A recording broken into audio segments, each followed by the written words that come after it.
বন্ধুরা, অনুরাগের ছোঁয়া নিয়ে আসছে তার মেগা ধামাকা। সুদীপা আর পরমা, তাদের মিলনে কেন গোটা পরিবার কেঁদে ফেলল? লাবণ্য সেনগুপ্তের অফিসে সবার সামনে ফাঁস হলো দুই বোনের আসল পরিচয়। দীপা, সোনা, রূপা, সূর্য, এই পুরো পরিবার কি এবার সত্যি সত্যি এক হতে চলেছে? ভিডিওটি শেষ না করে কোথাও যাবেন না। লাবণ্য সেনগুপ্তের অফিসে একের পর এক পারিবারিক সত্য উদ্ঘাটিত হতে থাকে। হঠাৎই সেখানে মৃত দীপা সেনগুপ্তের একটি পুরনো ছবি দেখানো হয়। ছবিটি দেখা মাত্রই সবাই চমকে ওঠে, কারণ দীপা সেনগুপ্তের চেহারার সঙ্গে সুদীপার হুবহু মিল। সুদীপা ছবিটি দেখে অবাক হয়ে ভাবে, উনি কে? ইনি তো দেখতে ঠিক আমার মতোই। পরমা তখন সবার ভুল ভাঙিয়ে জানায়, দীপা সেনগুপ্তই হলেন লাবণ্য সেনগুপ্তের আসল উত্তরাধিকারী।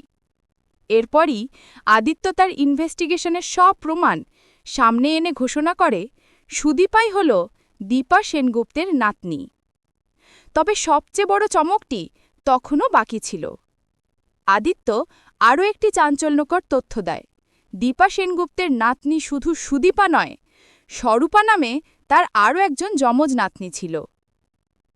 স্বরূপা নামটি শোনা মাত্রই পরমা যেন চমকে ওঠে, তার বুকের ভেতরটা কেঁপে ওঠে, কারণ তার কাছে থাকা পুরনো লকেটটিতেও এই একই নাম খোদাই করা ছিল। কাঁপতে কাঁপতে পরমা লকেটটি বের করে সবার সামনে ধরেন। লকেটের ভেতরে জ্বলজ্বল করছে একটিই নাম, স্বরূপা। পরমা তখন অতনুবাবুর দিকে তাকিয়ে কাঁদো কাঁদো কণ্ঠে বলে ওঠেন, বাবা, এই লকেট তো আমি ছোটবেলায় তোমার কাছ থেকেই পেয়েছিলাম। সেই মুহূর্তে সুদীপা বুঝতে পারে, নিয়তি কিভাবে তাদের দুই যমজ বোনকে আবার মিলিয়ে দিয়েছে। অতনুবাবু তখন একে একে সমস্ত সত্যি জানিয়ে দেন যে ছোটবেলায় অনাথাশ্রম থেকে তিনিই পরমাকে নিয়ে এসেছিলেন।